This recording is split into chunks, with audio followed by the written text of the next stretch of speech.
Қыздар, баршаңызға ассалам алейкум. Бүгін біз дамский пальчики тортын жасаймыз. Ол үшін бізге кастрөлдің астын қосамыз. Суды құямыз. Содан кейін сары майымызды судың ішіне саламыз. Енді қақпағын жауып қоямыз қайнағанша. Кішкене тұз қосуды ұмытып кетпеңіз. Кішкене ғана шым тұз араластырып, бетін жауып қоямыз қайнағанша дейін.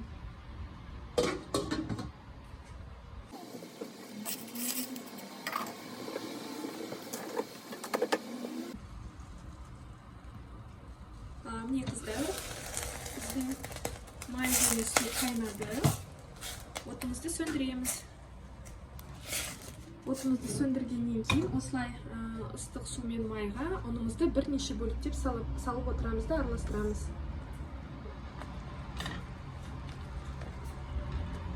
Венчик қолдансаңыз да болады.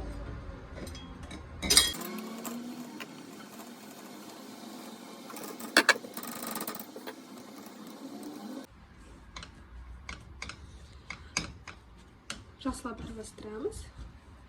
Болды, енді қақпағын жауып қоямыз да, 1-2-3 минутқа тындырып қоямыз. Болды, қақпағын жауып қоямыз. Содан кейін жұмыртқамызды қосамыз. Қыздар, 3 минут өтті. Енді қамырымызға жұмыртқамызды жарамыз.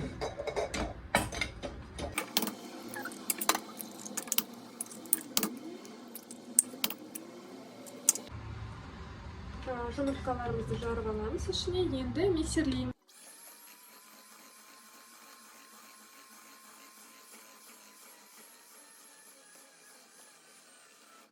Міне қыздар, осындай масса болғанша дейін миксерлейміз. Болды.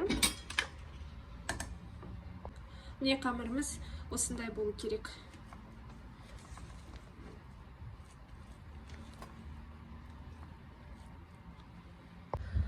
Міне қыздар, қамырымды осындай кондитерлік мешокқа салып алдым. Менде осындай шықты біреу, кішкентай біреу. Қайшымен кішкене ғана кесіп аламыз.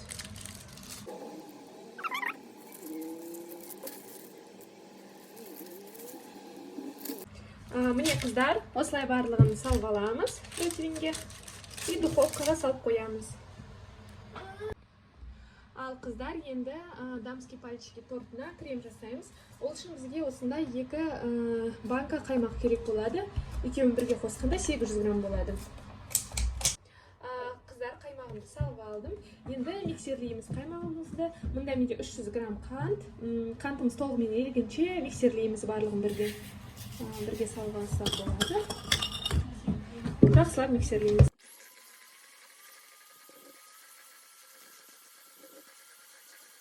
Міне қыздар, мен кремім дайын болды. Енді тортымызды жинаймыз.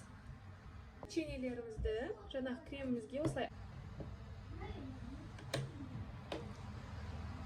осылай жинаймыз барлығын.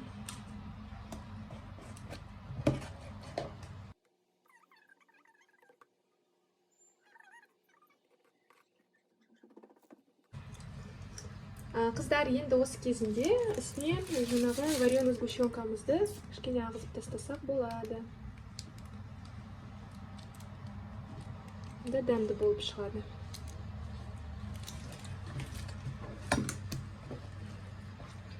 Енді екінші слой саламыз.